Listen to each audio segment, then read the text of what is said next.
तहसीन पूनावाला जी, क्या दिक्कत है? इतना यू टर्न अभी तक वो नेता जो इंडिया अलायंस में शामिल हैं, जो ये कह रहे थे कि हम जाएंगे, हमें न्योता क्यों नहीं मिला, हमें तो न्योता मिलना चाहिए, आज वो भी ये कह रहे हैं कि ये तो मोदी की राजनीति से जुड़ा हुआ कार्यक्रम है, हम नहीं जाएंगे। क्या बदल गया 48 घंटों में? प्राची जी, अव्वल तो मर्यादा पुरुषोत्तम भगवान श्री राम का एक भव्य मंदिर बनने जा रहा है, इसलिए सभी देशवासियों को बहुत बहुत बधाई और सभी को साधुवाद। लेकिन मेरी समझ में ये नहीं आ रहा है कि आज जो ये भव्य राम मंदिर का निर्माण होने जा रहा है, इसमें भाजपा का क्या लेना देना। वो काहे आके टीवी पे ऐसे बात कर रहे जैसे वो होस्ट है। जो आशुतोष भाई कह रहे बिल्कुल सही कह रहे, ये भाजपा कहां से बीच में आ गई, बड़ी झूठी पार्टी है ये। भव्य राम मंदिर 1992 में बनता। प्राची जी, मैं बड़े जिम्मेदारी से कह रहा हूं, फैक्ट चेक कीजिए आपके लैपटॉप पे। जब कांग्रेस की सरकार सपा अलायंस में थी, ऑर्डिनेंस ले आई थी कि भव्य राम मंदिर अयोध्या में बनना चाहिए, उस स्थान पर 2.5 एकड़ पे, जहां पर यह मान्यता है कि भगवान श्री राम प्रभु राम का जन्म हुआ था। भाजपा के उपाध्यक्ष खड़े होकर पार्लियामेंट में कहते, वो बैटम कोट कर रहा हो कि राम मंदिर बनेगा, लेकिन पार्लियामेंट नहीं बनाएगा, कोर्ट बनाएगा। रामलल्ला को टेंट में रखने का पाप अगर किसी ने किया है, यह भारतीय झूठी पार्टी ने किया है, क्योंकि उनको भगवान श्री राम प्रभु राम के नाम पे इनको सियासत करनी थी, वरना हमारे प्रभु राम उतने साल इतने वर्ष टेंट में नहीं रहते। इन्होंने किया।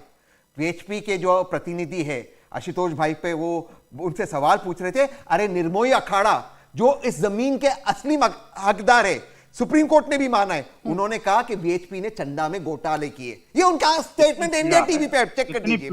अब सर बीच में मत बोलिए, आप आपके चार्ट पे बोलिए। तीसरी बात सर आप आपके चार्ट पे बोलिए प्लीज, मेरी आपसे गुजारिश है। तीसरी बात बोलिए, आप निर्मोही अखाड़े कार्तिकेय चोपड़ा को पूछ लीजिए। अब आप तीसरी बात सुन लीजिए सर, मैं अपना रिसर्च करता हूं। अरे मैं बोल रहा हूं ना, अभी भी जो राम मंदिर बन रहा है उसमें भी जमीन खरीदी गई 2 करोड़ में, बेची गई कुछ मिनटों बाद 18 करोड़ में। हुई इसकी इंक्वायरी?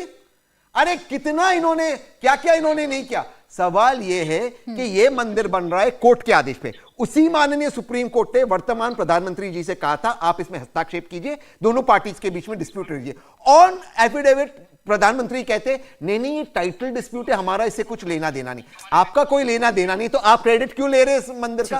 कोर्ट के आदेश पे बन रहा है, कमिटी कोर्ट ने बनाई, इनका इसमें क्या लेना देना? ये टीवी पे आके आपने आ रहे हो, आप आ रहे हो, मुझे बात बताइए, क्या आप लोगों को किसी ने रोका है? अगर भारतीय जनता पार्टी अगर राजनीतिकरण कर रही है तो आप लोगों को किसी ने रोका है? आप जाइए ना मंदिर, एग्जाम्पल सेट करिए, बोलिए राम हमारे। रांची जी, रोकने की हिम्मत भी नहीं कर सकते। राकेश भाई है, अयोध्या चले गए तो रोकेंगे नहीं राकेश भाई? कोई नहीं, अखिलेश भाई को रोकेंगे? कर रहे हैं नहीं, आप तो खुद बॉयकॉट करके उन्हें मौका दे रहे हैं। कोई बॉयकॉट नहीं कर रहा, इस बात की आपत्ति हो रही है, कोई बॉयकॉट नहीं कर रहा। भगवान राम हम सबके हैं, लेकिन भगवान राम के बारे में क्या कहा जाता है? राम राज्य रघुकुल रीत सदा चली आए, प्राण जाए पर वचन ना जाए। सच्चाई, भगवान राम सच्चाई के प्रतीक थे। ये लोग जिन्होंने भगवान राम को तंबू में रखा, जो कोर्ट के आदेश से मंदिर बन रहा, इसमें इनका क्या कॉन्ट्रिब्यूशन है? जब समर्थन नहीं मिला तो सुप्रीम कोर्ट ने साफ किया था 1992 में कि ये मामला पार्लियामेंट से नहीं सुलझाया जा सकता है, इसमें इन्होंने क्या था, फैसला आना बाकी है। कोर्ट जब फिर जब ये है, जब कानून पास कर सकती थी पार्लियामेंट, उसमें सुप्रीम कोर्ट की टिप्पणी है कि जब तक निपटारा किसी कोर्ट से नहीं हो जाता है तब तक इस अध्यादेश का कोई मतलब नहीं, वो बात की बात है। 1992 में अगर कानून आ जाता, ये नहीं रोक सकते थे उसको। और लेकिन उस वक्त तो मुस्लिम लीग ने भी इसका विरोध किया था, मुस्लिम संगठनों ने भी इसका विरोध किया था, क्योंकि आप मंदिर भी बनाना चाहते थे, आप मस्जिद भी बनाना चाहते थे, आप लाइब्रेरी भी बनाना चाहते थे, नहीं आप मंदिर भी बनाना चाहते थे, आप मस्जिद भी बनाना चाहते थे, आप लाइब्रेरी बनाना चाहते थे, इसीलिए विरोध किया गया था ना। एक मिनट, नहीं मैं दोबारा से कह रहा हूं, जिस स्थान पे भगवान श्री राम का जन्म हुआ वहां पे भव्य राम मंदिर बनता, उसके बाजू में उन्होंने उसका भी विरोध किया। आप क्रेडिट ले रहे हैं, क्योंकि असली इसका जो क्रेडिट है वो कांग्रेस को जाना चाहिए। ताले राजीव गांधी जी ने खोले, इन्होंने क्या किया? प्राची, चूंकि कई तहसीन पूनावाला ने कई सारी तथ्यात्मक चूक करने वाली बातें कही है, मुझे इसलिए थोड़ा सा समय दीजिए। देखिए, देश जब 1947 में 15 अगस्त को आजाद हुआ ना, उसी समय में राम जन्मभूमि के ताले भी खुल जाने चाहिए थे, प्रभु रामलला को भी आजाद होने का अधिकार था। लेकिन पंडित जवाहरलाल नेहरू की वो सेकुलर सोच, जिसके तहत वो सोमनाथ मंदिर जाने से डॉक्टर राजेंद्र प्रसाद को रोक रहे थे ना, उनके कारण रामलला ताले में रहे। लंबे समय तक कानूनी लड़ाई लड़ने के बाद जब जिला जज ने कोर्ट से ताले खोलने का आदेश दिया, तो राजीव गांधी पिसान पोत के भंडारी होने लगे, आके बताने लगे ताला हमने खुलवाया। सच यह है कि कांग्रेस पार्टी के कारण ही यह मंदिर का मुद्दा कोर्ट में इतने लंबे समय तक लटकता अटकता और भटकता रहा। अब मैं सवाल पूछ रहा हूं, कपिल सिब्बल किस पार्टी के नेता थे जो सुप्रीम कोर्ट पे खड़े होकर के ये दलील दे रहे थे कि इस मामले का जल्दी फैसला ना हो जाए वरना 2019 के लोकसभा चुनाव में भारतीय जनता पार्टी को लाभ मिल जाएगा।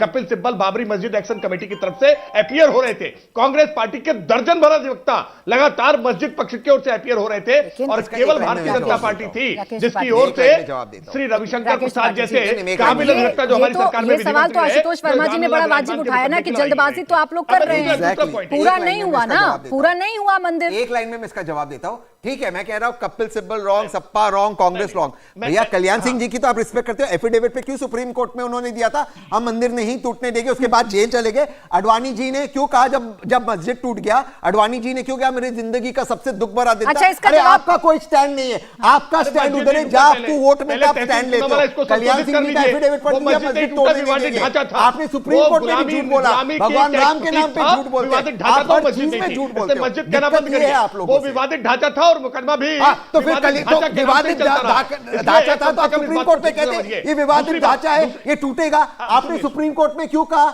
नहीं इसको हम प्रोटेक्ट करेंगे, फिर जेल गए, फिर अडवाणी जी के मेरी जिंदगी का सबसे दुख वाला दिन था। अरे आप हर चीज में स्टैंड चेंज करते हो, अगर आप स्टैंड चेंज नहीं करते 1992 में मंदिर बन जाता।